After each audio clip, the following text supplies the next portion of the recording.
اعوذ باللہ من الشیطان الرجیم بسم اللہ الرحمن الرحیم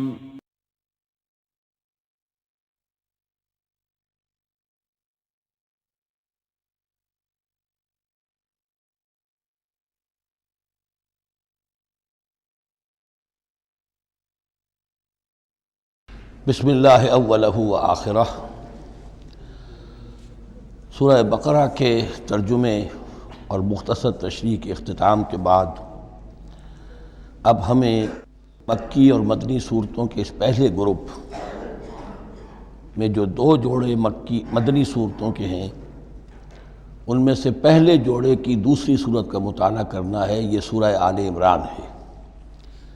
جیسا کہ اس سے قبل بھی میں آپ کو بتا چکا ہوں کہ جوڑے ہونے کی نسبت یہ ہے کہ ان دونوں چیزوں میں گہری مشابہت بھی ہو، مرد اور عورت بہت مشابہت بھی ہے لیکن کچھ فرق بھی ہو، اور جو فرق ہو وہ ایسا ہو کہ جس سے ایک دوسرے کے لیے کمپلیمنٹری ہو، ایک دوسرے سے مل کر کسی مقصد کی تکمیل ہوتی ہو۔ یہ نسبت زوجیت کی حقیقت ہے۔ اب آپ دیکھیں گے مشابہتیں جو ہیں بہت نمایاں جو سورہ بقرہ میں اور سورہ آل عمران میں ہیں کہ دونوں شروع ہوئی ہیں الف لام میم سے۔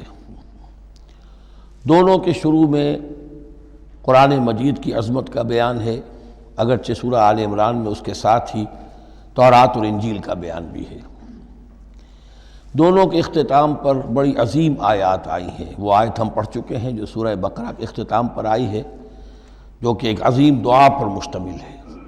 عظیم ترین دعاؤں میں سے اس کو شمار کیا جا سکتا ہے، ربنا لا تؤاخذنا ان نسینا واخطانا۔ سورہ آل عمران کے آخری رکوع میں بھی ایک نہایت جامع دعا آئی ہے،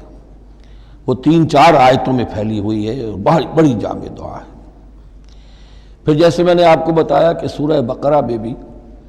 یہ سورۃ الامتین ہے، دو امتوں سے بحث کر رہی ہے، گفتگو کر رہی ہے، خطاب کر رہی ہے۔ یہی معاملہ سورہ آل عمران کا بھی ہے، لیکن یہ فرق ہے کہ سورہ بقرہ میں زیادہ گفتگو ہے یہود کے بارے میں اور سورہ آل عمران میں زیادہ گفتگو ہے نصارہ کے بارے میں۔ تو گویا کہ اس طرح وہ تکمیل ہو رہی ہے کہ اہل کتاب کا جو ایک طبقہ تھا اور اہم تر طبقہ تھا یہود، دینی اعتبار سے ان کی اہمیت زیادہ تھی، چاہے تعداد میں وہ کم تھے اور کم ہیں، لیکن یہ کہ دینی اعتبار سے ان کی اہمیت زیادہ رہی ہے۔ دوسرا طبقہ ہے یہ عیسائیوں کا، لیکن یہ کہ ان کا تذکرہ وہاں بہت کم آیا، یہاں آپ کو اس سورہ آل عمران میں زیادہ خطاب ان سے ملے گا۔ پھر جیسے سورہ بقرہ کا پہلا نصف جو ہے وہ 18 رکوعوں پر اور 152 آیات پر مشتمل تھا، اور نصف ثانی جو ہے وہ 22 رکوعوں پر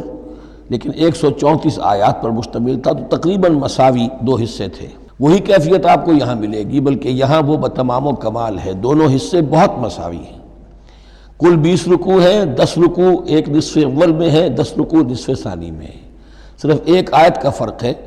کہ پہلے 10 رکوعوں میں 101 آیات ہیں اور دوسرے 10 رکوعوں میں 99 آیات ہیں۔ پھر جیسے وہاں 3 حصے ہیں نصف اول کے، ویسے ہی یہاں بھی 3 حصے ہیں نصف اول کے، لیکن یہاں رکوعوں کی تقسیم نہیں ہے بلکہ آیات کی ہے۔ پہلی 32 آیات میں تمہیدی کلام ہے، جیسے کہ 4 رکوع سورہ بقرہ کے، اگرچہ وہاں روح سخن ابتدا ہی سے یہود کی طرف ہو گیا تھا، یہاں روح سخن ابتدا ہی سے نصارہ کی طرف ہے، لیکن یہ کہ یہاں کی 32 آیات اسی طرح تمہیدی کلام پر مشتمل ہے جیسی کہ سورہ بقرہ کے 4 رکوع۔ پھر یہاں 31 آیات براہ راست خطاب ہے نصارہ سے، خاص طور پر حضرت عیسیٰ علیہ السلام کی ولادت کن حالات میں ہوئی، کیا ان کا مقام اور مرتبہ تھا، کیا ان کی اصل حیثیت تھی، پھر یہ کہ ان کے ساتھ کیا معاملہ ہوا۔ یہ حصہ نازل بھی ہوا ہے سن 9 ہجری میں، جو شامل یہاں کر دیا گیا ہے، حالانکہ اس سورہ مبارکہ کا اکثر و بیشتر حصہ جو ہے وہ سن 3 ہجری میں غزوہ احد کے بعد نازل ہوا ہے، لیکن یہ کہ یہ حصہ جو ہے 31 آیات پر مشتمل نازل ہوا سن 9 ہجری میں۔ نجران ایک بستی تھی عرب کے جنوب میں یمن کی طرف، اور وہاں عیسائی آباد تھے، تو وہاں کے عیسائیوں کے سردار اور ان کے جو بڑے لاٹ پادری تھے وہ کچھ 70 عیسائیوں کا ایک وفد لے کر آئے حضور کی خدمت میں مدینہ منورہ میں بات سمجھنے سمجھانے کے لیے کہ آپ کس بات کی دعوت دے رہے ہیں، اور کئی دن مقیم رہے اور بات پوری سمجھ بھی لی، خاموش بھی ہو گئے، پھر بھی بات نہیں مانی تو حضور نے مباہلے کی دعوت دی، اس چیلنج کو قبول کیے بغیر وہاں سے چلے گئے۔ لیکن یہ کہ بہرحال انہوں نے جو ترتیب جس شدت کے ساتھ ہونی چاہیے تھی ان کی طرف سے وہ بھی نہیں کی، یہ شرافت کا انہوں نے مظاہرہ کیا۔ بہرحال یہ 9 رکوع، یہ جو 31 آیات ہیں سن 9 میں نازل ہوئیں۔ یہی نوٹ کر لیجئے کہ سورہ بقرہ کی بھی ایک بات میں بتانے سے میں بھول گیا اس وقت، کہ یہ جو سود سے متعلق احکام ہیں، جو رکوع ہے، جو 38واں رکوع ہے سورہ بقرہ، یہ بھی تقریباً سن 9 میں نازل ہوا ہے۔ گویا کہ وہ مشابہت بھی موجود ہے کہ اگرچہ سورہ بقرہ کا اکثر و بیشتر حصہ غزوہ بدر سے قبل نازل ہوا، لیکن اس میں بھی کچھ آیات وہ ہیں جو سن 9 ہجری میں نازل ہوئی ہیں اور سود کے بارے میں آخری حکم ہے۔ اسی طریقے سے یہاں جو یہ نجران کے عیسائیوں سے خطاب کے لیے جو آیات نازل فرمائی گئیں، یہ سن 9 میں نازل کی گئیں، لیکن شامل ہے سورہ آل عمران میں، کہ جس کا اکثر و بیشتر حصہ سن 3 ہجری میں غزوہ احد کے بعد نازل ہوا ہے۔ پھر جیسے سورہ بقرہ کے نصف اول کا جو آخری تیسرا حصہ تھا، وہ 15واں، 16واں، 17واں، 18واں رکوع، اس میں یہ کہ حضرت ابراہیم کا ذکر تھا، خانہ کعبہ کا ذکر تھا، اسی طریقے سے وہی بات یہاں ملے گی آپ کو۔ اور یہاں اب اہل کتاب کو دعوت دی گئی ہے اسی انداز میں جیسے کہ وہاں 16ویں رکوع میں سورہ بقرہ کے دی گئی ہے۔ یہ تیسرا حصہ جو ہے نصف اول کا، یہ 38 آیات پر مشتمل ہے، بہت جامع آیات ہیں، بہت اہم آیات ہیں۔ اس کے بعد نصف ثانی شروع ہو جاتا ہے جس میں کہ یا ایھا الذین آمنوا، جیسے 19ویں رکوع سے شروع ہوا سورہ بقرہ میں یا ایھا الذین آمنوا استعینوا بالصبر والصلاۃ ان اللہ مع الصابرین، یہاں اب یہ 11واں رکوع جو ہے وہ شروع ہوگا یا ایھا الذین آمنوا اتقوا اللہ حق تقاتہ ولا تموتن الا وانتم مسلمون۔ یہ جو نصف ثانی کے 10 رکوع ہیں، ان کی تقسیم یہاں پر عمودی ہے، افقی نہیں ہے۔ پھر تقسیم کر سکتے ہیں، پہلے 2 رکوعوں میں زیادہ خطاب مسلمانوں سے ہے، اور پھر اگرچہ روئے سخن جو ہے پھر اہل کتاب کی طرف بھی ہے۔ پھر 6 رکوع مسلسل ہیں غزوہ احد کے حالات پر مشتمل، جو مسائل سامنے آئے ان پر تبصرہ، جو مسلمانوں سے غلطیاں ہوئیں ان پر گرفت، آئندہ کے لیے ہدایات۔ تو یہ پورے 60 آیات ہیں تقریباً، اور 6 رکوعوں پر پھیلی ہوئی ہیں۔ یہ سب کے سب یوں سمجھیے کہ قرآن مجید کا ایک مستقل باب ہے، چیپٹر ہے، غزوہ احد اس کا عنوان ہو سکتا ہے، لیکن قرآن میں اس طرح سے چیپٹر بنائے نہیں گئے ہیں، بلکہ یہ صورتیں ہیں کہ جو میں نے جیسا کہ ابتدا میں عرض کیا تھا تعارف قرآن کے ضمن میں، کہ یہ مجموعہ خطبات الہیہ ہے، ایک خطبہ نازل ہو رہا ہے اور اس کے اندر جو مضامین آ رہے ہیں، لیکن ان میں ربط اور ترتیب ہے۔ اس ربط اور ترتیب پر توجہ اب تک کم ہوئی ہے، لیکن اب اس دور میں قرآن حکیم کے علم و معرفت کا یہ پہلو بھی اب زیادہ نمایاں ہوا ہے کہ اس میں بڑا نظم ہے، نظام القرآن، اس کے اندر تنظیم ہے، اس میں آیات کا آپس میں ربط ہے، سورتوں کا سورتوں سے ربط ہے، اور ایسے ہی یہ جو ہے الٹپ کلام نہیں ہے۔ پھر آخری 2 رکوع، وہ ان میں سے ایک تو جو ہے آخری رکوع وہ تو بہت ہی جامع ہے، اور اس میں وہ عظیم دعا بھی آئی ہے، اور فلسفہ ایمان کے بارے میں اہم ترین بحث ہے کہ جو اس مقام پر آئی ہے۔ اور اس طریقے سے، اور جو اس سے پہلے کا رکوع ہے 19واں رکوع، وہ بھی در حقیقت کنکلوڈنگ جس کو کہا جاتا ہے، سم اپ کرتے ہوئے پوری سورہ مبارکہ کے مضامین کو، بڑے جامع مضامین پر مشتمل ہے۔ تو اس طرح آپ دیکھیں گے، اور جگہ جگہ آپ دیکھیں گے کہ بعض اوقات تو الفاظ وہی آ رہے ہیں، وہی انداز ہے۔ وہاں بھی کہا گیا تھا مسلمانوں تم کہو ہم ایمان رکھتے ہیں اللہ پر اور جو کچھ ہم پر نازل کیا گیا اور جو کچھ ابراہیم پر اور اسحاق پر، وہی آپ کو آیات یہاں بھی ملیں گی۔ حضرت ابراہیم کا ذکر وہاں یہاں بھی ملے گا۔ یہود پر ضربت علیہم الذلۃ والمسکنہ والی آیت وہ یہاں بھی آئے گی۔ ذرا ترتیب کا فرق ہے، یہ متشابہ کہلاتے ہیں قرآن مجید میں، متشابہ، اور یہ حفاظ کے لیے مشکل ترین مقام ہوتے ہیں کہ تیزی میں، روانی میں وہ اس سے مشابہ جو مقام ہے وہ ادھر منتقل ہو جاتے ہیں۔ لیکن مضامین کے اندر آپ کو اتنی گہری مناسبت نظر آئے گی کہ جس کو میں نے تشبیہ دی ہے زوجیت، کہ ظاہر بات ہے کہ ہر حیوان کا جوڑا جو ہوتا ہے وہ یوں سمجھیے کہ 90% تو ایک دوسرے سے مشابہ ہوں گے، لیکن یہ کہ ان میں 5-10% کا فرق بھی ہوگا، اور وہ فرق بھی ایسا ہوگا کہ جو دونوں کے جمع ہونے سے کوئی نیا مقصد پیدا ہو رہا ہے۔ اس سورہ مبارکہ کا، سورہ آل عمران کا، یہ اور یاد کر لیجئے کہ میں نے آپ کو بتایا تھا کہ نبی اکرم صلی اللہ علیہ وسلم نے ان دونوں صورتوں کو ایک نام دیا ہے، جیسے آخری جو دو صورتیں ہیں قرآن مجید کی، ان کو ایک نام دیا گیا معوذتین، قل اعوذ برب الفلق قل اعوذ برب الناس،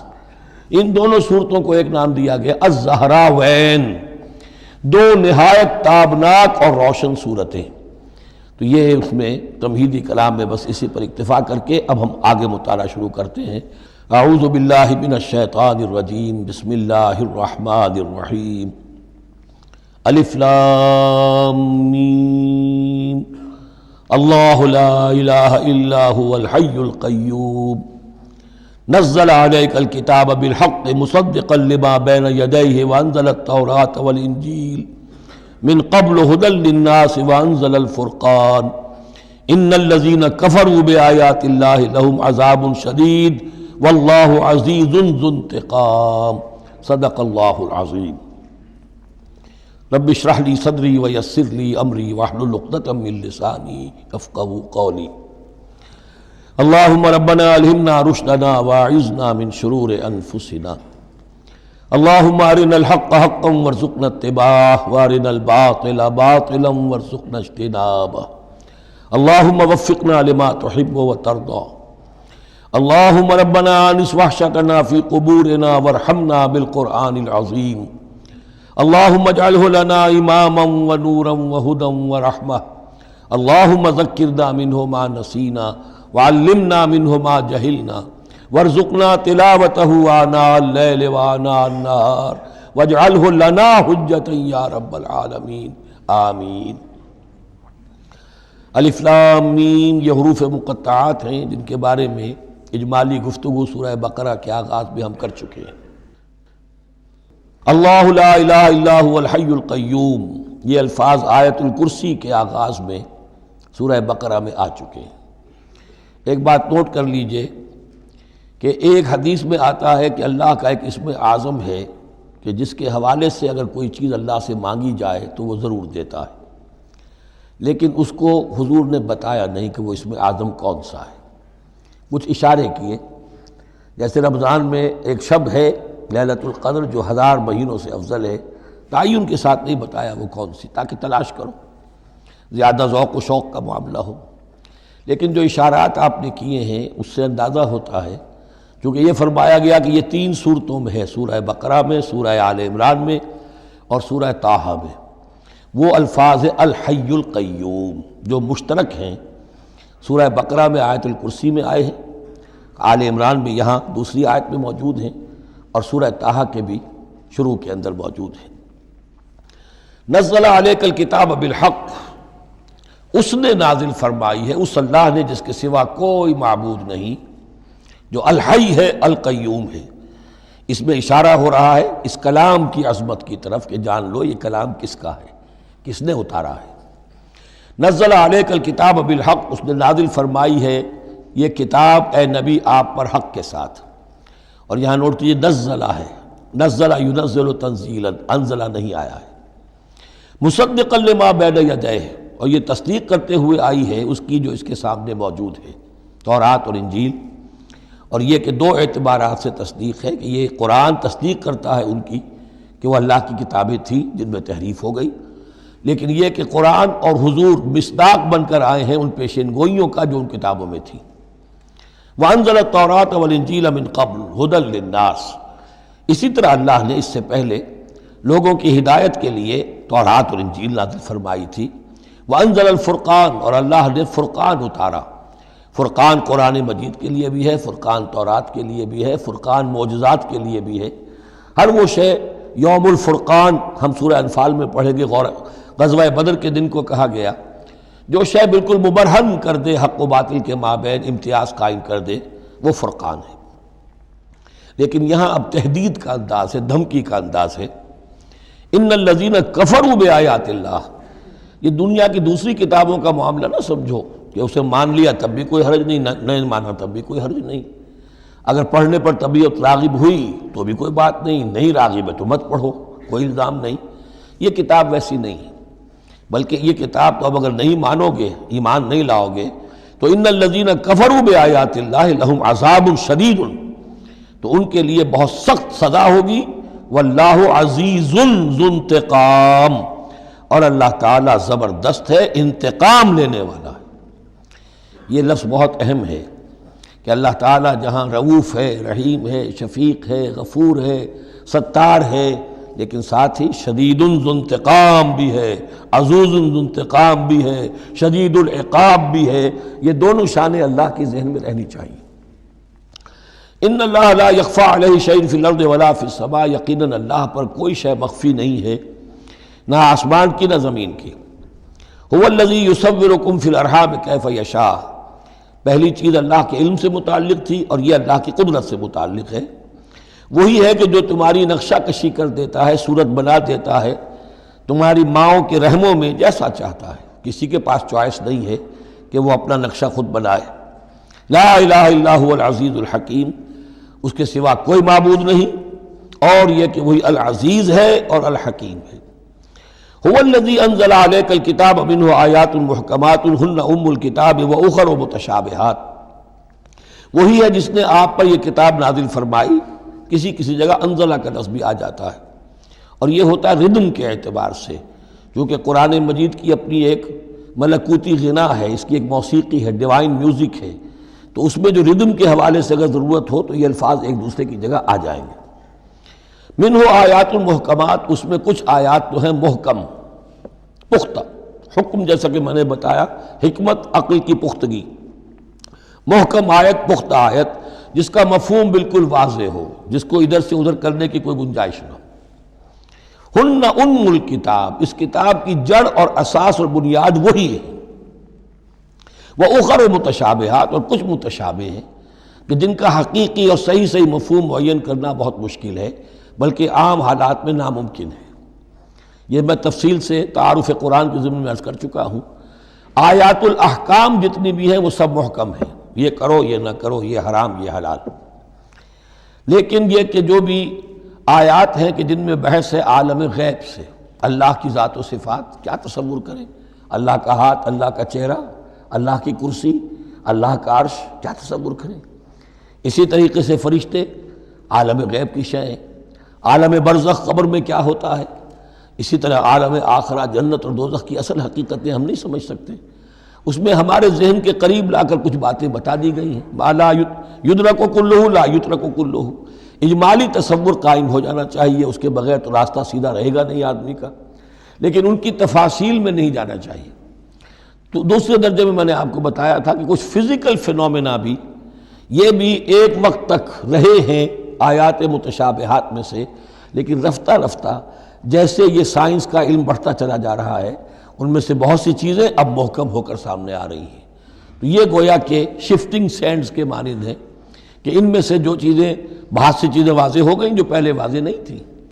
لیکن اب بھی بعض چیزیں ہیں، جیسے میں نے عرض کیا 7 آسمان سے کیا مراد ہے کہ جو واضح نہیں ہے ہم پر، لیکن ہمارا یقین ہے کہ انشاءاللہ وہ وقت آئے گا کہ انسان سمجھ لے گا کہ ہاں یہی بات صحیح تھی اور یہی تعبیر صحیح تھی۔ هو الذی انزل علیک الکتاب منہ آیات محکمات ہن ام الکتاب، یہ بہت اہم ہے۔ اصل جو ہے جڑ کتاب کی، اس لیے کہ کتاب کے بارے میں عرض کر چکا ہوں کہ وہ ہے مجموعہ احکام۔ کتاب جیسا کہ ہم نے سورہ بقرہ میں دیکھا، جہاں حکم آیا کتب علیکم کتب علیکم کتب علیکم، تو کتاب کی جڑ اور اساس جو ہے وہ وہی ہے۔ وَأُخَرُ مُتَشَابِهَاتٌ فَأَمَّا الَّذِينَ فِي قُلُوبِهِمْ زَيْغٌ، تو وہ لوگ جن کے دلوں میں کجی ہوتی ہے۔ اب وہ یہ ہے کہ وہ کوئی خاص بات نہیں نکالنی ہے تاکہ اپنی ذہانت و فطانت کا جو ہے ڈنکا بجوایا جا سکے، یا کوئی اور فساد پیدا کرنا ہے، کوئی فتنہ پیدا کرنا ہے، ذہن ٹیڑھا ہو چکا ہے، اب اس ٹیڑھے ذہن کے لیے کوئی دلیل چاہیے قرآن سے، اب وہ متشابہات کے چکر میں لگیں گے، ان کے پیچھے پڑیں گے کہ کسی کے مفہوم کو میں اپنے من پسند مفہوم کی طرف موڑ سکوں۔ فَأَمَّا الَّذِينَ فِي قُلُوبِهِمْ زَيْغٌ فَيَتَّبِعُونَ مَا تَشَابَهَ مِنْهُ، تو وہ لوگ کہ جن کے دلوں میں کجی ہے وہ پیچھے لگتے ہیں ان کے کہ جو متشابہ ہیں ان میں سے، ابتغاء الفتنۃ، یا تو فتنہ اٹھانا چاہتے ہیں فتنے کی تلاش میں، وابتغاء تاویلہ، اور تلاش کرنے کے لیے کہ اس کی اصل حقیقت، اصل منشا، اصل مراد کیا ہے۔ یعنی یہ بھی ہو سکتا ہے کسی کا علمی ذوق ہی ایسا ہو جائے، اور یہ بھی ہو سکتا ہے کہ ایک شخص کی فطرت میں کجی ہو۔ وَمَا يَعْلَمُ تَأْوِيلَهُ إِلَّا اللَّهُ، حالانکہ ان کا حقیقی مفہوم اللہ کے سوا کوئی نہیں جانتا۔ وَالرَّاسِخُونَ فِي الْعِلْمِ يَقُولُونَ، اور جو لوگ علم میں راسخ ہیں، پختہ ہیں، جن کی جڑیں گہری ہو چکی ہیں علم میں، وہ کیا کہتے ہیں؟ یقولون آمنا بہ کل من عند ربنا، ہم ایمان لائے اس کتاب پر، قرآن پر، یہ کل کا کل ہمارے رب کی طرف سے ہے۔ جو بات صاف سمجھ میں آ گئی ہے اس پر عمل کریں گے، جو بات پوری طرح سمجھ میں نہیں آ رہی ہے انتظار کریں گے، لیکن یہ اجمالی یقین رکھیں گے کہ یہ ہے اللہ کی کتاب۔ آمنا بہ کل من عند ربنا وما یذکر الا اولو الالباب، لیکن یہ صحیح روش اور یہ نصیحت نہیں حاصل کر سکتے مگر وہی کہ جو ہوش مند ہیں، عقل مند ہیں۔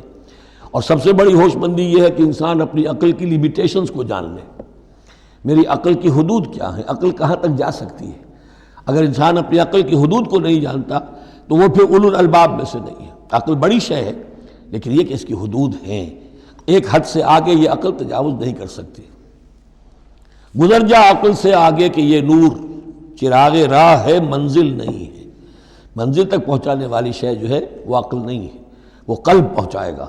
لیکن یہ کہ بہرحال عقل ایک روشنی دیتی ہے، حقیقت کی طرف اشارے کرتی ہے۔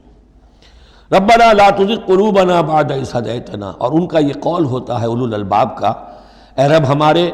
ہمارے دلوں کو کج نہ ہونے دیجو اس کے بعد کہ تو نے ہمیں ہدایت دے دی ہے۔ وہب لنا من لدنک رحمہ، اور ہمیں تو خاص اپنے خزانہ فضل سے رحمت عطا فرما، انک انت الوہاب، یقیناً تو ہی سب کچھ دینے والا ہے، تیری ہی بارگاہ سے ملے گا۔ ربنا انک جامع الناس لیوم لا ریب فیہ، اے رب ہمارے یقیناً تو جمع کرنے والا ہے لوگوں کو اس دن جس دن میں کوئی شک نہیں ہے، قیامت کا دن، یوم القیامہ۔ ان اللہ لا یخلف المیعاد، یقیناً اللہ تعالیٰ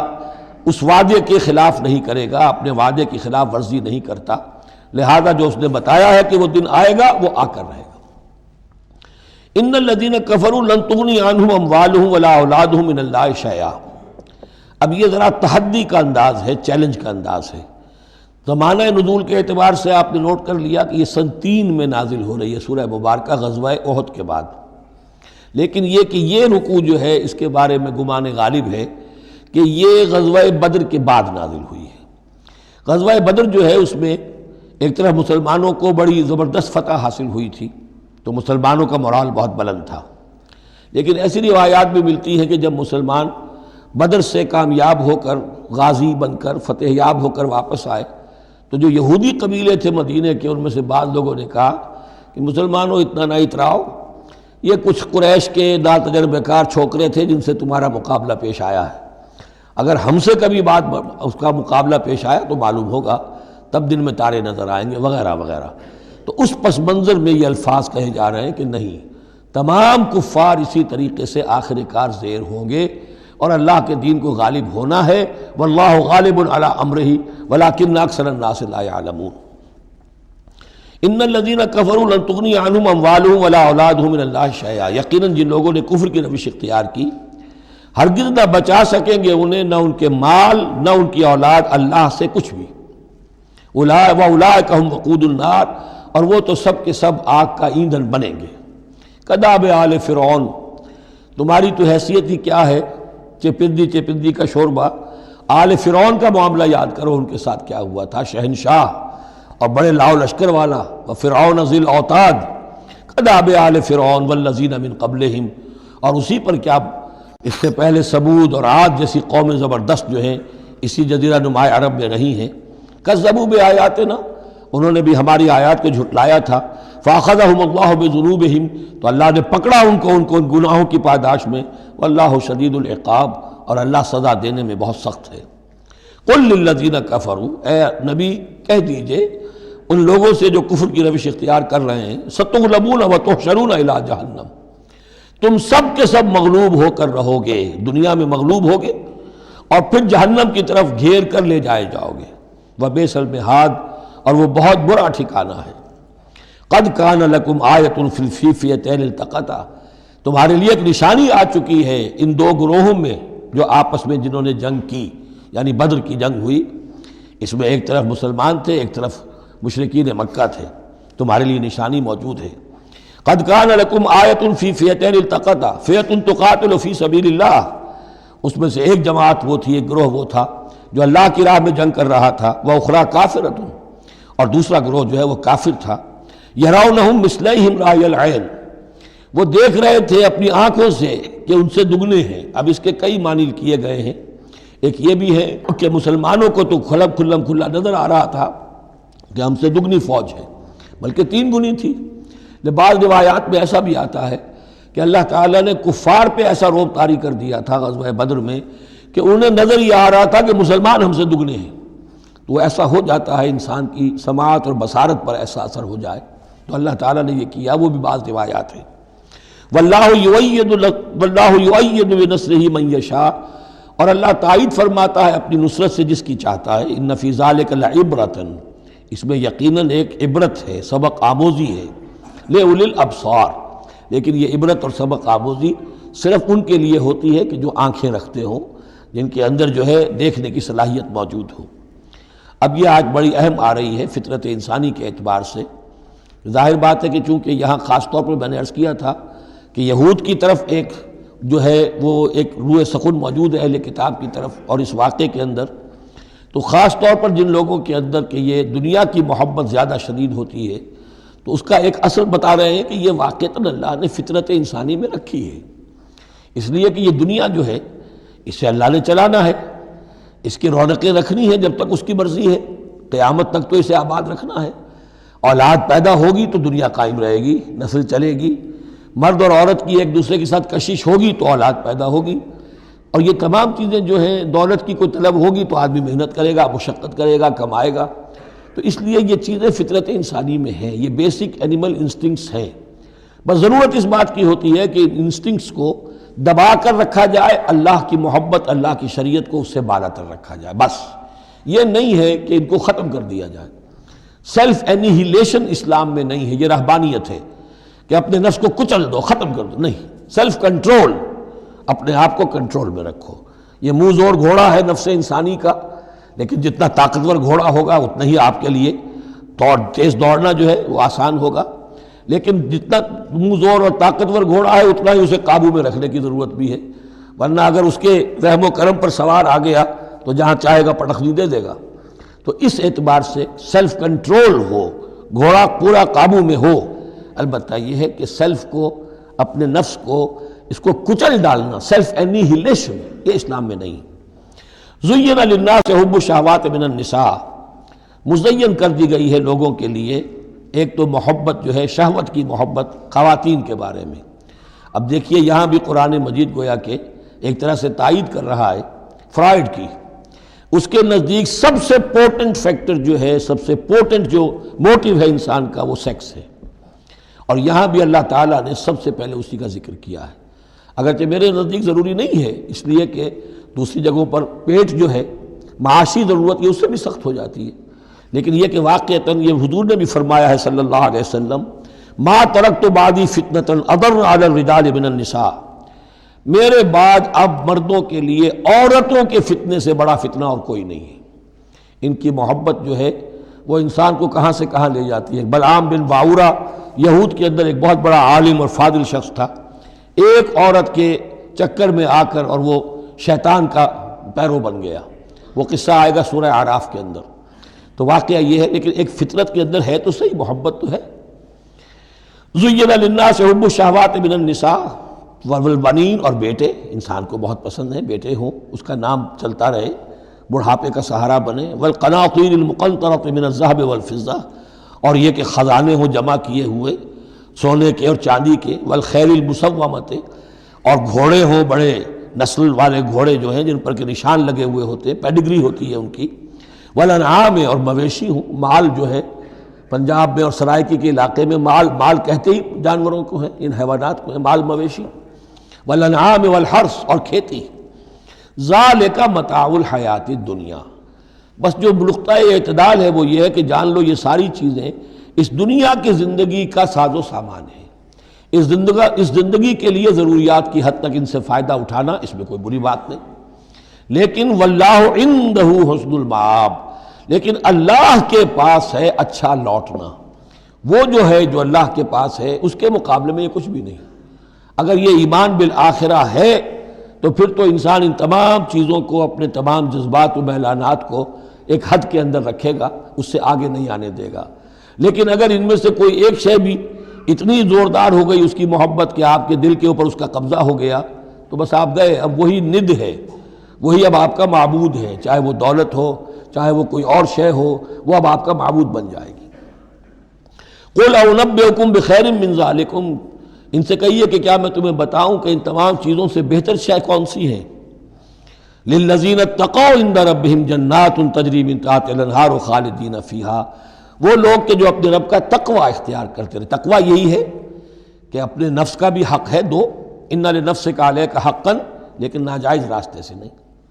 تمہارے پیٹ کا بھی حق ہے، اس کا ادا کرو، لیکن عقل حلال سے۔ تمہاری اولاد کا تم پر حق ہے، اِنَّ لِنَفْسِکَ عَلَیکَ حَقًّا وَإِنَّ لِزَوْجِکَ عَلَیکَ حَقًّا وَإِنَّ لِزَوْرِکَ عَلَیکَ حَقًّا، تمہارے ملاقاتی آتے ہیں ان کا بھی تم پر حق ہے، وہ حقوق ادا کرو، لیکن اللہ سے اوپر کسی حق کو فائق نہ کر دینا، بس یہ ہے اصل بات۔ اگر تو یہ اگر حفظ مراتب نہ کنی زندگی، اگر یہ حفظ مراتب نہیں ہوگا تو گویا کہ اب آپ گئے، دین اور دنیا سب گئی۔ تو للذین اتقوا عند ربہم جنات، ان کے لیے ایسے باغات ہیں تجری من تحتہا الانہار، جن کے دامن میں ندیاں بہتی ہوں گی، خالدین فیہا، اس میں وہ ہمیشہ رہیں گے، وازواج مطہرۃ، اور بڑی ہی پاک عورتیں ہوں گی، ورضوان من اللہ، اور اللہ کی رضوان ہوگی، اللہ کی رضا ہوگی جو سب سے بڑی شے ہے، واللہ بصیر بالعباد، اور یقیناً اللہ تعالیٰ اپنے بندوں کو دیکھ رہا ہے۔ الذین، وہ کون سے بندے ہیں اس کے خاص؟ الذین یقولون ربنا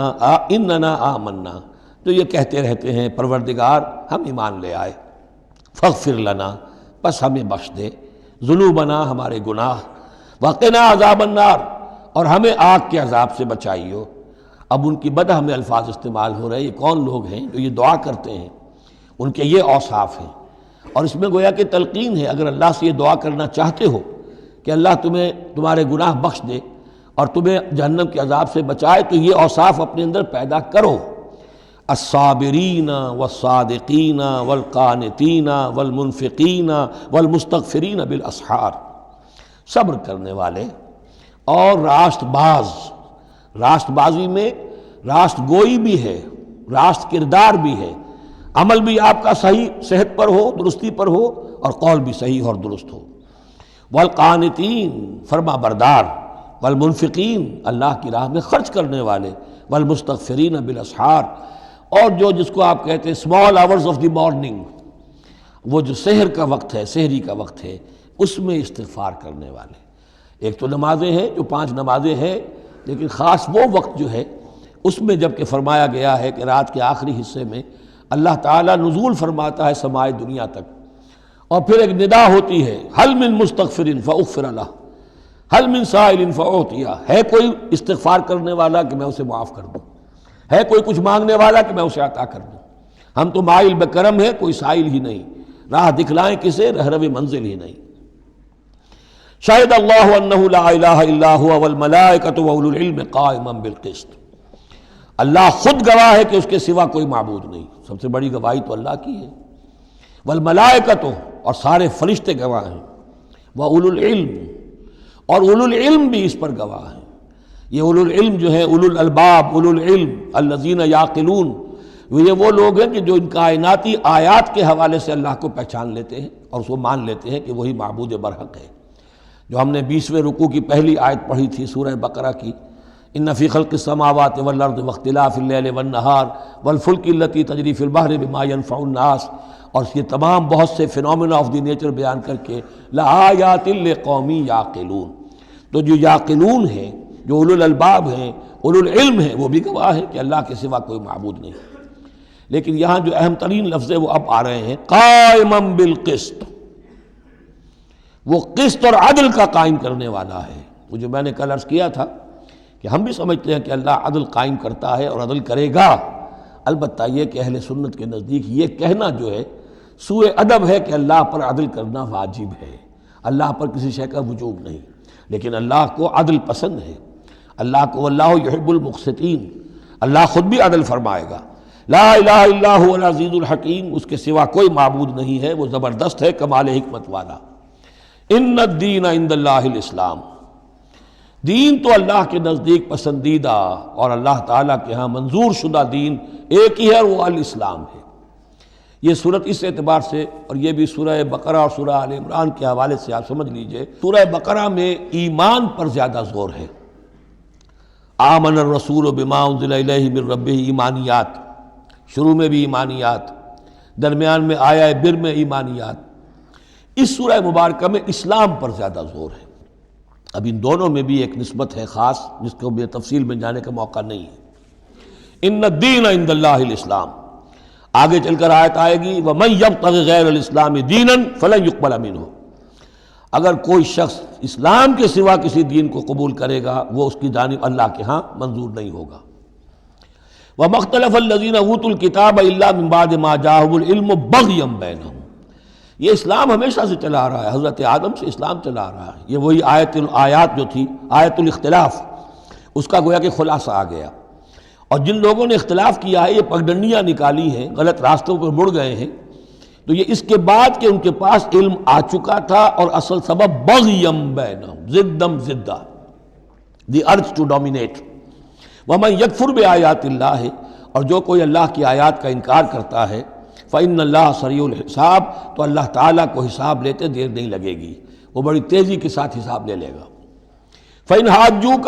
پھر اے نبی اگر یہ آپ سے محاجہ کرتے ہیں، حجت بازی کرتے ہیں، دلیل بازی کرتے ہیں، مناظرے کرتے ہیں، فقل، تو آپ تو آخری بات کہہ دیجئے دو ٹوک،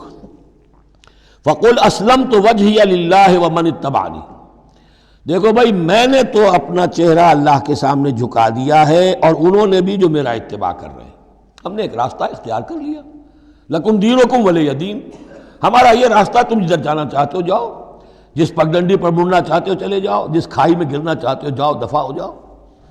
فقل اسلمت وجہی للہ ومن اتبعنی وقل للذین اوتوا الکتاب والامیین، اور اے نبی کہہ دیجئے ان دونوں سے، ان سے بھی کہ جنہیں کتاب دی گئی تھی پہلے، یعنی یہود اور نصارہ، والامیین، اور ان سے بھی کہہ دیجئے کہ جو مشرکین عرب ہیں ابھی بقیہ عرب میں، اسلمتم، تم بھی اسلام لاتے ہو یا نہیں، تابع ہوتے ہو کہ نہیں، اللہ کے سپرد اپنے آپ کو کرتے ہو کہ نہیں، فَإِنْ أَسْلَمُوا فَقَدِ اهْتَدَوْا،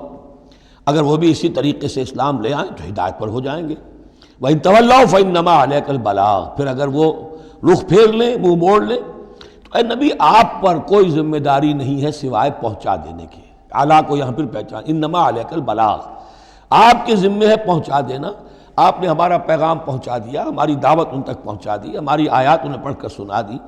اب آگے چوائس ان کا ہے، آپ پر ذمہ داری نہیں ہے کہ یہ لوگ ایمان کیوں نہیں لائے۔ وَلَا تُسْأَلُوا عَنْ أَصْحَابِ الْجَحِيمِ، یہ سورہ بقرہ میں ہم پڑھائے ہیں۔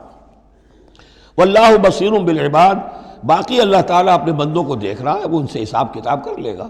وہ معاملہ اس کا ان سے نبٹ لے گا، آپ کے ذمہ جو فرض تھا آپ اس فرض کو ادا کرتے رہیے۔ ان الذین یکفرون بآیات اللہ ویقتلون النبیین بغیر حق، یقیناً وہ لوگ جو اللہ کی آیات کا کفر کرتے ہیں اور انبیاء کو قتل کرتے رہے ہیں ناحق، ویقتلون الذین یامرون بالقسط من الناس،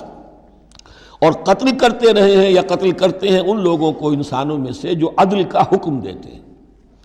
اس لیے کہ انصاف کی بات تو پسند نہیں ہوتی کسی کو، سچی بات الحق مر، تو بہت سے مواقع پر ایسا ہوتا ہے کہ حق گوئی کی پاداش میں کوئی حق گو انسان جو ہے اسے اپنی جان سے ہاتھ دھونے پڑتے ہیں۔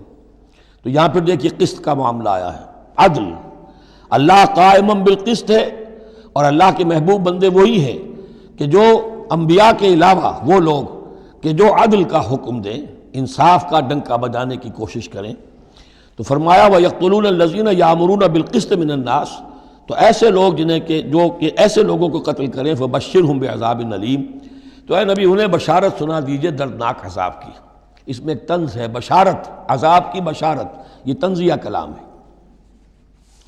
اولئک الذین حبطت اعمالہم فی الدنیا والآخرہ، یہ وہ لوگ ہیں کہ جن کے تمام اعمال دنیا اور آخرت میں حبط ہو گئے۔ قریش کو یہ زوم تھا کہ ہم خادم کعبہ ہیں اور ہمارے پاس جو ہے یہ لوگ آتے ہیں، حج کرتے ہیں، ہم ان کی دعوت کرتے ہیں، کھانا کھلاتے ہیں، پانی پلاتے ہیں، سقایا ہے، تو ہماری اتنی خدمتیں ہیں، اللہ تعالیٰ کے ہاں جو ہے ہمیں بہرحال ان خدمتوں کے حساب میں ہمیں بخش دیا جائے گا۔ فرمایا وہ سارے اعمال حبط ہو جائیں گے اگر وہ شکل نہیں ہے، اگر تو صحیح صحیح پورے دین کو اختیار کرو گے تو ٹھیک ہے، ورنہ یہ کہ اولئک الذین حبطت اعمالہم فی الدنیا والآخرہ، بڑے سے بڑے چیریٹی کے کام کیے ہوں، چیریٹیبل انسٹیٹیوشنز قائم کر دی ہوں، کوئی حیثیت نہیں رکھتی اللہ کے نگاہ میں۔ وما لہم من ناصرین، اور ان کا پھر کوئی مددگار نہیں ہوگا۔ الم تر الی الذین اوتوا نصیبا من الکتاب، کیا تم نے غور نہیں کیا ان لوگوں کی حالت پر جنہیں کتاب کا ایک حصہ دیا گیا تھا؟ اوتو مجہول کا صیغہ، یہ جیسا کہ میں نے عرض کیا جہاں کوئی مذمت کا پہلو ہوتا ہے تو اس میں یہ مجہول کا صیغہ آتا ہے۔ جنہیں کتاب کا ایک حصہ دیا گیا تھا،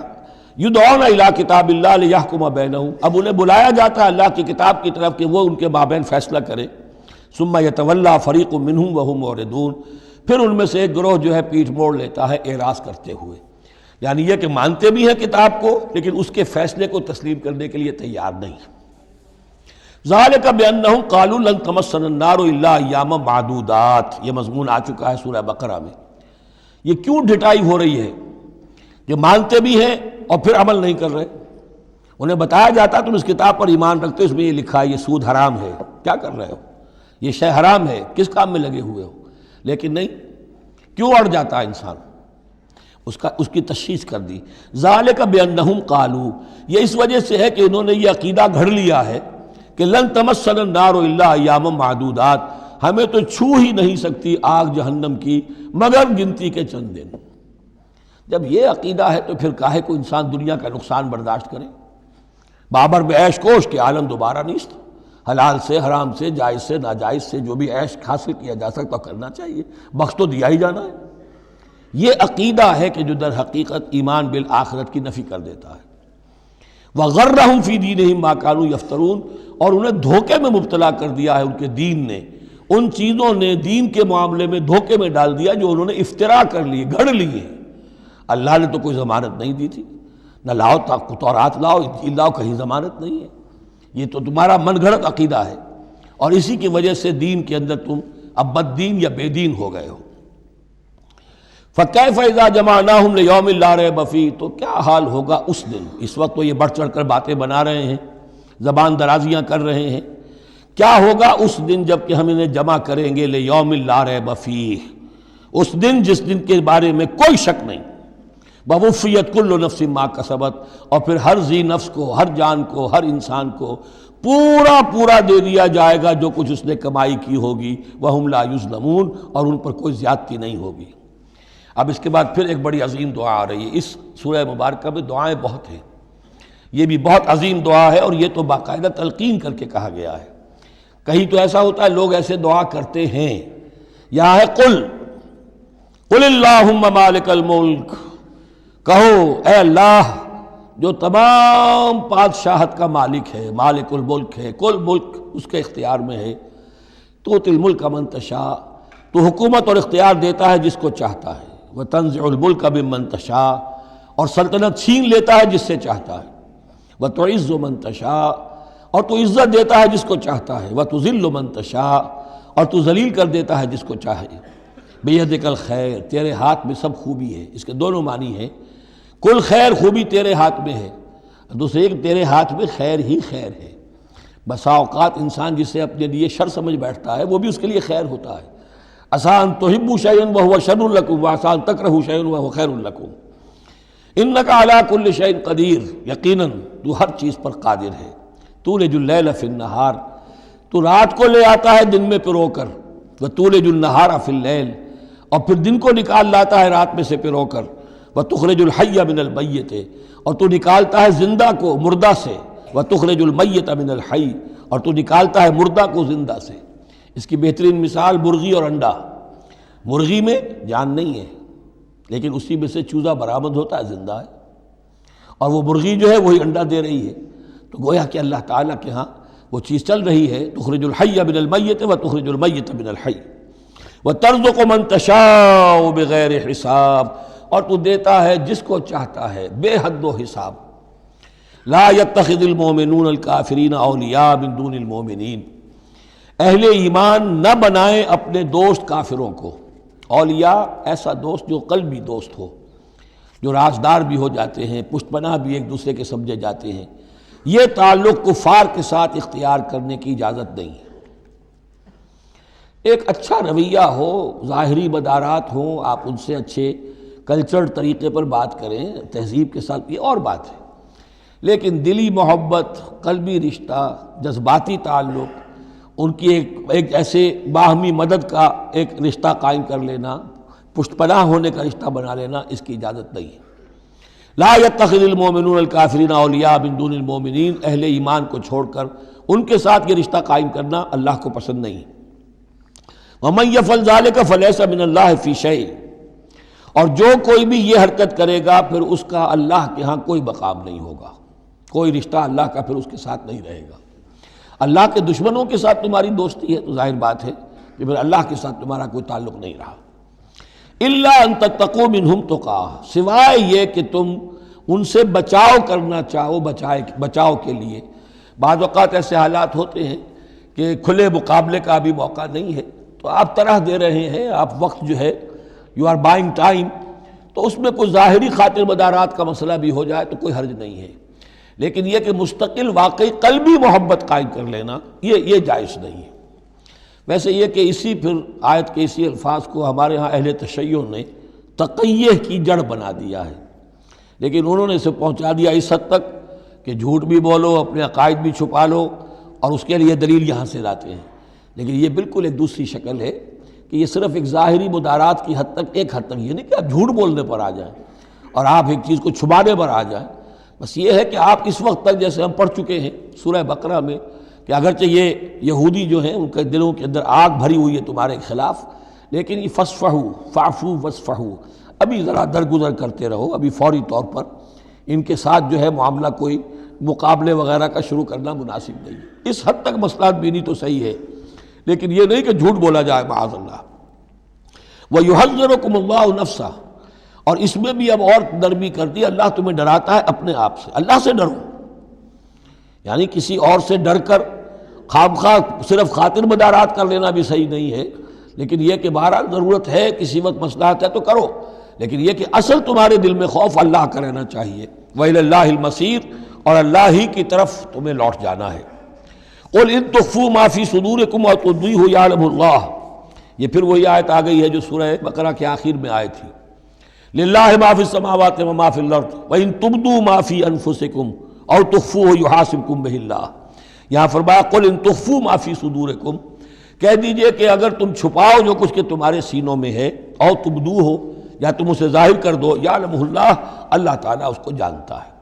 تمہارے ظاہر کرنے چھپانے سے اللہ سے کوئی تعلق نہیں ہے، ایک دوسرے سے چھپا سکتے ہو، ظاہر کر سکتے ہو، اللہ سے نہیں۔ وَيَعْلَمُ مَا فِي السَّمَاوَاتِ وَمَا فِي الْأَرْضِ، اور وہ جانتا ہے جو کچھ کے آسمانوں میں اور زمین میں ہے۔ وَاللَّهُ عَلَىٰ كُلِّ شَيْءٍ قَدِيرٌ، اور اللہ تعالیٰ ہر چیز پر قادر ہے۔ يَوْمَ تَجِدُ كُلُّ نَفْسٍ مَا عَمِلَتْ مِنْ خَيْرٍ مُحْضَرًا، اس دن کا تصور کرو جس دن ہر جان، ہر نفس موجود پائے گا، حاضر کیا ہوا پائے گا ہر وہ عمل جو اس نے کیا ہوگا۔ فَمَن يَعْمَلْ مِثْقَالَ ذَرَّةٍ خَيْرًا يَرَهُ وَمَن يَعْمَلْ مِثْقَالَ ذَرَّةٍ شَرًّا يَرَهُ يَوْمَ تَجِدُ كُلُّ نَفْسٍ مَا عَمِلَتْ مِنْ خَيْرٍ مُحْضَرًا وَمَا عَمِلَتْ مِنْ سُوءٍ، جو نیکی کی ہوگی اسے بھی موجود پائے گا، اور جو بدی کمائی ہوگی وہ بھی موجود پائے گا۔ تود لو ان بینہا و بینہ امدا بعیدا، اور ہر جان یہ چاہے گی، ہر انسان یہ چاہے گا کہ کاش میرے اور میرے اعمال نامے کے درمیان بڑا فاصلہ آ جائے، میں اسے دیکھوں بھی نہ، میری نگاہ بھی اس پر نہ پڑے۔ وَيُحَذِّرُكُمُ اللَّهُ نَفْسَهُ، اور اللہ ڈرا رہا ہے تمہیں اپنے آپ سے، یعنی تقویٰ رکھنا ہے تو اس کا کرو، ڈرنا ہے تو اس سے ڈرو، خوف کھانا ہے تو اس سے کھاؤ۔ وَاللَّهُ رَءُوفٌ بِالْعِبَادِ، اور اللہ تعالیٰ اپنے بندوں کے حق میں بہت شفیق ہے، یعنی یہ وارننگز جو اسی لیے دے رہا ہے کہ تمہاری عاقبت برباد نہ ہو، بار بار سمجھا رہا ہے۔ قُلْ إِن كُنتُمْ تُحِبُّونَ اللَّهَ، یہ آیت بہت معروف بھی ہے، مسلمانوں کو پسند بھی ہے۔ ہمارے ہاں جو وعظ ہوتے ہیں، تقاریر ہوتی ہیں، تو اس کے اندر بہت کثرت سے کوٹ ہوتی ہے، قُلْ إِن كُنتُمْ تُحِبُّونَ اللَّهَ فَاتَّبِعُونِي يُحْبِبْكُمُ اللَّهُ، اے نبی کہہ دیجئے کہ اگر تم لوگ چاہتے ہو کہ اللہ سے محبت کرو، اگر تم اللہ سے محبت کرتے ہو، فَاتَّبِعُونِي، تو میری پیروی کرو، میرا اتباع کرو۔ یحببکم اللہ، اللہ تم سے محبت کرے گا، وَيَغْفِرْ لَكُمْ ذُنُوبَكُمْ، اور تمہارے گناہ بخش دے گا، وَاللَّهُ غَفُورٌ الرحیم، اور اللہ غفور الرحیم ہے۔ قُلْ اطیعوا اللَّهَ وَالرَّسُولَ، کہہ دیجئے اطاعت کرو اللہ کی اور اس کے رسول کی، فَإِن تَوَلَّوْا فَإِنَّ اللَّهَ لَا يُحِبُّ الْكَافِرِينَ، اور اگر وہ پیٹھ موڑ لیں تو اللہ کو ایسے کافر پسند نہیں ہے۔ یہ دو آیتیں اس اعتبار سے بڑی اہم ہیں کہ اس میں رسول کے لیے دو الفاظ آئے ہیں، اطاعت اور اتباع۔ اطاعت اگر نہیں ہے تو کفر ہو گیا۔ اطاعت تو لازم ہے، لیکن اطاعت کس چیز میں ہوتی ہے؟ جو حکم دیا ہے یہ کرو، آپ کو کرنا ہے۔ اتباع اس سے اوپر کی شے ہے، انسان خود تلاش کرے حضور کیا کرتے تھے، اور چاہے آپ نے نہیں فرمایا کہ یہ کرو لیکن آپ ان کی پیروی کر رہے ہیں۔ یہ گویا کہ دائرہ وسیع ہو گیا۔ جس سے محبت ہوتی ہے اس کا انسان جو ہے اس کی ہر طرح سے اس کے ساتھ ایک مناسبت پیدا کرنا چاہتا ہے۔ کیسا لباس اس کا ہے ویسا ہی لباس اپنا بنائے، کیا چیزیں اس کو پسند ہیں کھانے میں وہی چیزیں خود بھی کھائے اور پسند کرے۔ تو یہ چیزیں جس کا حکم نہیں ہے، جیسے کہ ایک صحابی کا واقعہ آتا ہے کہ وہ ایک مرتبہ آئے اور انہوں نے اس وقت یہ دیکھا، ایک ہی مرتبہ آئے ہوں گے کہیں باہر سے بدو صحابی، کہ حضور کے کرتے کے بٹن لگے ہوئے نہیں تھے۔ انہوں نے ساری عمر پھر اپنے کرتے کے بٹن نہیں لگائے۔ حضور نے حکم تو نہیں دیا تھا، دیکھا یہ کہ محمد اس شان میں تھے اس وقت، تو پھر اس کے بعد اسی کو لازم کر لیا۔ اس اتباع میں یہ بات بھی آ جائے گی کہ اگرچہ دین کے کچھ تقاضے ایسے ہیں کہ جس درجے میں محمد الرسول اللہ صلی اللہ علیہ وسلم نے ان کو پورا کیا، اس درجے میں پورا کرنا کسی انسان کے بس میں نہیں ہے، پھر بھی اس کی کوشش کرتے رہنا یہ اتباع کا تقاضا ہے۔ مثلا حضور نے کوئی مکان نہیں بنایا، حضور نے کوئی جائیداد نہیں بنائی، حضور نے جیسے ہی وحی کا آغاز ہوا کوئی دنیاوی کام نہیں کیا، کوئی تجارت نہیں کی، ایک ایک لمحہ اپنی توانائی کی ایک رمق وہ لگا دی کس کام کے لیے؟ اللہ کے دین کی دعوت اور اللہ کے دین کی اقامت، اس کو قائم کرنے کے لیے۔ اب سب کے لیے تو اس مقام تک تو پہنچنا مشکل ہے، لیکن یہ کہ آئیڈیل یہ رہے، اسی کی طرف انسان چلنے کی کوشش کرتا رہے، میکسیمم جتنا بھی اپنا وقت فارغ کرے، اپنے وسائل فارغ کرے اور لگائے اس کام کے اندر، تو اتباع کا جو ہے کم سے کم تقاضا اس وقت پورا ہوگا۔ ہاں جو حکم دے دیا گیا، یہ حلال ہے، یہ حرام ہے، یہ فرض ہے، یہ واجب ہے، اس کا تو اگر معاملہ اس کی پیروی نہیں ہو رہی تو پھر تو وہ کفر ہے۔ لیکن اتباع اگر آپ کر رہے ہیں تو اتباع جو ہے وہ پھر اللہ کا محبوب بن جانا ہے۔ اگر تم اللہ سے محبت کرتے ہو تو میرا اتباع کرو، میری پیروی کرو، دیکھو میں کیا کر رہا ہوں،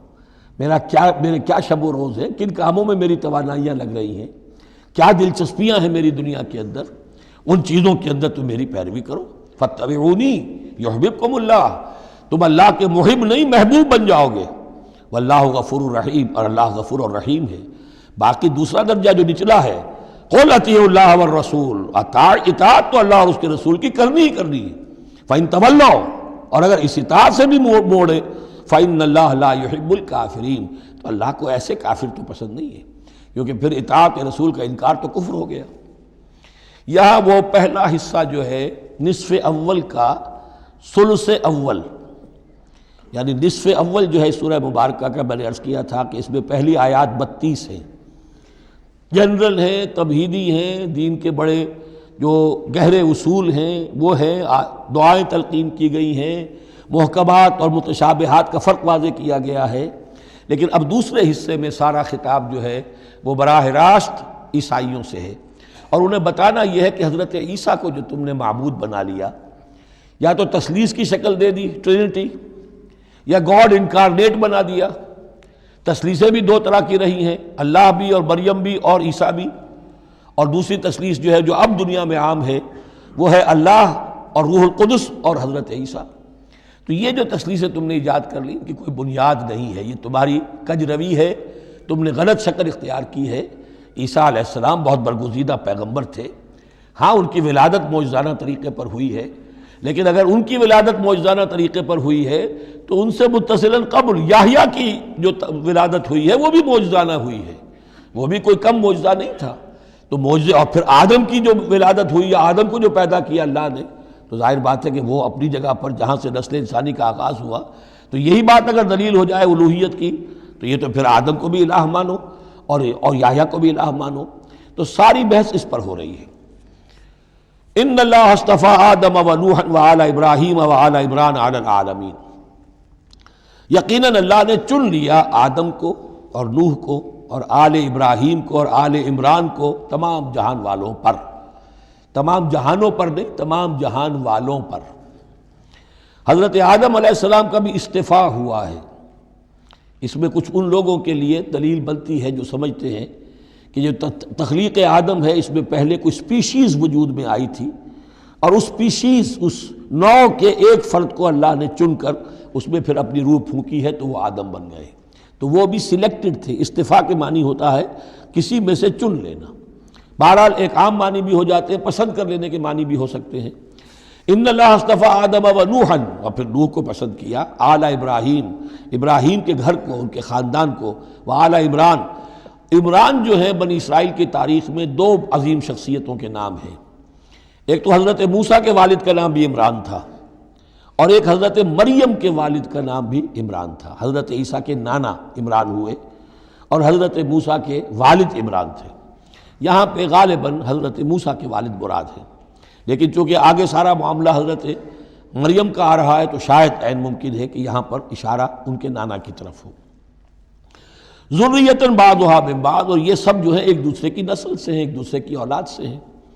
نوح حضرت آدم کی اولاد سے ہیں، ابراہیم حضرت نوح کی اولاد سے ہیں، پھر ان کے پورا خاندان بنی اسماعیل بنی اسرائیل یہ ان کی اولاد میں سے ہیں۔ واللہ سمیع علیم، اللہ سمیع اور علیم ہے۔ اس قالت امرأۃ عمران رب انی نذرت لک ما فی بطنی محررا فتقبل منی۔ اب یہ جو عمران کی بیوی ہیں یعنی حضرت مریم کی والدہ، یہ بہت نیک عورت تھیں، بہت ہی متقی، نیک، زاہد۔ ان کو حمل ہوا تو انہوں نے پروردگار سے ایک منت مانی، نظر مانی، رب انی نذرت لک ما فی بطنی، جو میرے پیٹ میں جو بھی بچہ اے اللہ تو پیدا فرما رہا ہے میں تیری ہی نظر کرتی ہوں، یعنی دنیاوی کوئی ذمہ داریوں کا بوجھ اس پر نہیں ہم ڈالیں گے، اور ہیکل کی خدمت کے لیے، دین کی خدمت کے لیے، تورات کی خدمت کے لیے اس کو وقف کر دیں گے، ہم اپنا بھی کوئی بوجھ ان پر نہیں ڈالیں گے، اس توقع میں کہ اللہ بیٹا عطا کرے گا۔ محررن کے مطلب ہے اسے آزاد کر دیں گے، تحریر آزاد کر دینا، حر سے، کہ کوئی ذمہ داری اس پر نہیں ہوگی، اسے ہم خالص کر دیں گے تیرے دین کی خدمت کے لیے اور ہیکل کی خدمت کے لیے۔ فتقبل منی، تو اے اللہ میری اس نظر کو تو قبول فرما لے، شرف قبول عطا فرما۔ انک انت السمیع العلیم، یقیناً تو سب کچھ سننے والا اور سب کچھ جاننے والا ہے۔ فلما وضعتها قالت رب انی وضعتها انثی، اب جب وضع حمل ہوا تو پھر اس نے کہا اے اللہ یہ تو میں ایک بیٹی جنم گئی ہوں، یعنی میری تو یہاں بیٹی ہو گئی ہے، میں تو امید میں تھی کہ بیٹا آئے گا تو اس کو جو ہے میں وقف کر دوں گی۔ اس وقت تک ہیکل کے خادموں میں کسی خاتون کو، لڑکی کو قبول نہیں کیا جاتا تھا۔ واللہ عالم بما وضعت، اللہ فرما رہا ہے کہ اللہ بہتر جانتا تھا کہ کیا اس نے جنا ہے، اسے کیا پتہ کیسی بیٹی جنی ہے۔ ولیس الذکر کالانثی، اور کہاں ہوگا کوئی بیٹا اس بیٹی جیسا۔ اس کے دونوں معنی کیے گئے، ایک تو ایسا کہ یہ گویا کہ قول مانا جائے حضرت مریم کی والدہ کا کہ لڑکا تو لڑکی کی طرح نہیں ہوتا، اب لڑکا ہوتا تو میں اسے خدمت کے لیے وقف کر دیتی، یہ تو لڑکی ہو گئی۔ اور ایک یہ بھی ہے کہ اللہ کی طرف سے اس کو مانا جائے واللہ عالم بما وضعت ولیس الذکر کالانثی، کوئی بیٹا ایسا ہو ہی نہیں سکتا جیسی بیٹی تمہیں دی ہے۔ وَإِنِّي سَمَّيْتُهَا مریم، اور وہی اب ان کا کلام شروع ہوا ان کی والدہ کا، مریم کی، میں نے اس کا نام مریم رکھا ہے۔ وَإِنِّي أُعِيذُهَا بِكَ، اور اے اللہ میں اسے تیری پناہ میں دیتی ہوں، وَذُرِّيَّتَهَا، اور جو بھی اس کی اولاد ہو، نسل ہو، اس کو بھی تیری پناہ میں دیتی ہوں، من الشیطان الرجیم، مردود شیطان کے حملے سے، کہ اللہ ان کو، مریم کو بھی اور اس کی آنے والی اولاد کو بھی تو بہت ہی اپنی حفاظت میں رکھیو، شیطان سے بچائیو۔ فتقبلها ربها بقبول حسن، تو قبول فرما لیا انہیں، یعنی حضرت مریم علیہ السلام کو ان کے رب نے بڑی ہی عمدگی کے ساتھ، قبول حسن، شرف قبول عطا فرمایا بڑی ہی خوبصورت انداز میں۔ وانبتها نباتا حسنا، اور ان کی پرورش کی بہت ہی عمدہ طریقے پر، بہت اعلیٰ طریقے پر۔ وکفلها زکریا، اور ان کو کفالت میں دے دیا، تربیت میں دے دیا حضرت زکریا کے۔ یہ حضرت زکریا جو ہیں یہ خالو تھے حضرت عیسیٰ علیہ السلام کے، حضرت مریم کے خالو، تو اب ان کی تحویل میں، اور وہ اس وقت کے چیف کاہن تھے، chief priest of the temple, ہیکل سلیمانی کے وہی نبی بھی تھے، اور وہی وہاں کے سب سے بڑے جو ہیں، جو آج کل ہم سمجھتے ہیں مجاور وغیرہ، تو وہ مقام ان کا کاہنوں کا ہوتا تھا۔ وَكَفَّلَهَا زَكَرِيَّا، کلما دخل علیہا زکریا المحراب، جب کبھی بھی زکریا ان کے پاس جاتے تھے محراب میں، وجد عندہا رزقا، وہ دیکھتے تھے محراب حجروں کی شکل کے اندر جو جیسے بنے ہوتے ہیں مسجدوں کے ساتھ، تو ایسے ایک حجرہ ان کو دے دیا گیا کہ یہ اللہ کے لیے نظر کی گئی ہے اور ان کو قبول کر لیا گیا ہے، تو اب ان کے لیے یہاں پر یہ حجرہ ہے، اس میں وہ رہتی ہیں۔ لیکن جب بھی وہ حجرے میں جاتے تھے تو دیکھتے تھے ان کے پاس کھانا، میوے رکھے ہیں بغیر موسم کے، اور بعض لوگوں کی رائے یہ بھی ہے کہ یہاں سے مراد مادی کھانا نہیں ہے بلکہ علم و حکمت، کہ جب حضرت زکریا ان سے بات کرتے تھے تو یہ کہ انہیں حیران رہ جاتے تھے کہ اس لڑکی کو یہ اس قدر حکمت کہاں سے مل گئی، اتنی معرفت کہاں اس کو حاصل ہوئی۔ قال یا مریم انا لک ھذا، وہ پوچھتے اے مریم یہ تمہیں کہاں سے چیزیں ملتی ہیں، یہ کھانے کہاں سے آ جاتے ہیں، یہ بے موسمی پھل کہاں سے آ جاتے ہیں، یا یہ علم و حکمت کی باتیں تمہیں کیسے معلوم ہوتی ہیں؟ قالت هو من عند اللہ، تو وہ کہتی تھیں یہ سب اللہ کی طرف سے ہے، اس کا فضل ہے، اس کا کرم ہے۔ ان اللہ یرزق من یشاء بغیر حساب، یقیناً اللہ تعالیٰ جس کو چاہتا بغیر حساب عطا کرتا ہے۔ ہنالک دعا زکریا ربہ، ہنالک یہ بالکل اس طرح سے دیر اینڈ ڈن، جب یہ مشاہدہ ہوا حضرت زکریا کو تو انہوں نے بھی ایک دعا کی اپنے پروردگار سے، ہنالک دعا زکریا ربہ رب قال رب ہب لی من لدنک ذریۃ طیبہ، اے اللہ مجھے بھی بڑی کوئی پاکیزہ اولاد عطا کر دے۔ بہت بوڑھے ہو چکے تھے، ان کی اہلیہ جو ہیں وہ بھی بہت بوڑھی ہو چکی تھی، ضعیفہ تھی، اور ساری عمر بانجھ رہی تھی، لاولد تھے۔ یہ ساری تفصیل پھر سورہ مریم کے اندر مزید کھل کر آئے گی، اس لیے کہ یہی مضامین وہاں بیان ہوئے تھے مکی دور میں، جب کہ ہجرت حبشہ کے لیے مسلمان گئے تھے، تو وہاں جا کر سورہ مریم کی آیات جو ہیں وہ پھر حضرت عبداللہ ابن جعفر نے پڑھ کر سنائی تھی۔ اس مناسبت سے یہ مضامین آپ کو سورہ مریم میں بھی ملیں گے۔ ساری عمر بوڑھے رہے اور بے اولاد رہے، لیکن اب وہ ایک دبی ہوئی خواہش، چنگاری، وہ بھڑک اٹھی، اے اللہ اس بچی کو تو یہ کچھ دے سکتا ہے تو تیری قدرت ہے مجھے بھی ذریۃ طیبہ، پاکیزہ اولاد عطا فرما۔ انک سمیع الدعاء، یقیناً تو دعا کا سننے والا ہے۔ فنادت الملائکۃ، تو فرشتوں نے انہیں پکار کر کہا، ندا کی، وہو قائم یصلی فی المحراب، اور وہ کھڑے ہوئے نماز پڑھ رہے تھے اپنی محراب میں، ان کا بھی حجرہ تھا۔ ان اللہ یبشرک بیحییٰ، اللہ تعالیٰ تمہیں بشارت دیتا ہے زکریا یحییٰ کی، مصدقا بکلمۃ من اللہ، جو تصدیق کرے گا ایک ایسے شخص کی جو اللہ کا خاص کلمہ ہوگا، یعنی حضرت عیسیٰ، کلمۃ منہ، یہ بعد میں باتیں آئیں گی، وسیداً، اور سردار ہوگا، وحسوراً، اور تجرد کی زندگی گزارے گا، ونبیًا من الصالحین، اور نبی ہوگا صالحین میں سے۔ یہاں نوٹ کر لیجئے کہ آخری مدح کا لفظ جو حضرت یحییٰ کے لیے آیا ہے وہ نبی ہے، نبیًا من الصالحین۔ قال رب انا یکون لی غلام، ابھی خود دعا کر رہے تھے لیکن غالباً اس کی بڑی توثیق چاہ رہے ہیں اللہ سے، ری ایشورنس۔ کہا پروردگار میرے ہاں کیسے بیٹا ہو جائے گا، وقد بلغنی الکبر، جبکہ میں انتہائی بوڑھا ہو چکا ہوں، وامرأتی عاقر، اور میری بیوی جو ہے بانجھ رہی ہے۔ قال کذلک اللہ یفعل ما یشاء، تو انہوں نے کہا کہ اللہ نے فرمایا کہ اللہ کرتا ہے اسی طرح، یا فرشتوں نے جواب دیا جو چاہتا ہے کرتا ہے، اسے اسباب کی احتیاج نہیں ہے، اسباب اس کے محتاج ہیں، اللہ اسباب کا محتاج نہیں ہے۔ قال رب اجعل لی آیہ، انہوں نے عرض کیا پروردگار میرے لیے کوئی نشانی مقرر کر دے، مجھے معلوم ہو جائے کہ واقعی ایسا ہونا ہے اور واقعی یہ کلام جو میں سن رہا ہوں تیری طرف سے ہے۔ قال آیتک الا تکلم الناس ثلاثۃ ایام الا رمزا، اللہ نے فرمایا کہ اب نشانی یہ ہے تمہارے لیے کہ اب 3 دن تک تم لوگوں سے گفتگو نہیں کر سکو گے سوائے اشارے کنائے کے، یعنی قوت گویائی سلب ہو گئی ان کی، اب وہ بول نہیں سکتے تھے 3 دن تک۔ وَاذْكُرْ رَبَّكَ كَثِيرًا، اپنے دل میں اپنے رب کو یاد کرتے رہو کثرت کے ساتھ، وَسَبِّحْ بِالْعَشِيِّ وَالْإِبْكَارِ، اور تسبیح کیا کرو شام کے وقت بھی اور صبح کے وقت بھی۔ وَإِذْ قَالَتِ الْمَلَائِكَةُ يَا مَرْيَمُ إِنَّ اللَّهَ اصْطَفَاكِ، اب دیکھیے یہ حضرت زکریا اور حضرت یحییٰ کا قصہ آ گیا کہ بانجھ بوڑھی عورت کے بطن سے شدید ضعیفی کی عمر میں حضرت زکریا کو اللہ نے یحییٰ جیسا بیٹا دے دیا، تو کیا یہ عام قانون کے مطابق ہے؟ یہ بھی تو معجزہ تھا۔ اسی طریقے سے اس سے ذرا بڑھ کر ایک معجزہ ہے کہ جو حضرت مسیح کا ہے کہ وہاں باپ کا معاملہ نہیں ہے۔ فرمایا وَإِذْ قَالَتِ الْمَلَائِكَةُ يَا مریم، اور یاد کرو جب کہ کہا فرشتوں نے اے مریم، ان اللہ اصطفاک وطہرک واصطفاک علی نساء العالمین، یقیناً اللہ نے تمہیں چن لیا ہے اور تمہیں خوب پاک کر دیا ہے اور تمہیں چن لیا ہے تمام جہان کی خواتین پر۔ یا مریم اقنتی لربک، اے مریم اب اپنے رب کی فرما برداری کرتی رہو، واسجدی، اور سجدہ کیا کرو، ورکعی مع الراکعین، اور جھکنے والوں کے ساتھ جھکتی رہا کرو، نماز باجماعت کے اندر شریک ہو جایا کرو۔ ذالک من انباء الغیب نوحی الیک، اور یہ غیب کی خبروں میں سے ہے جو اے محمد ہم آپ کو وحی کر رہے ہیں۔ وما کنت لدیہم، آپ تو ان کے پاس موجود نہیں تھے،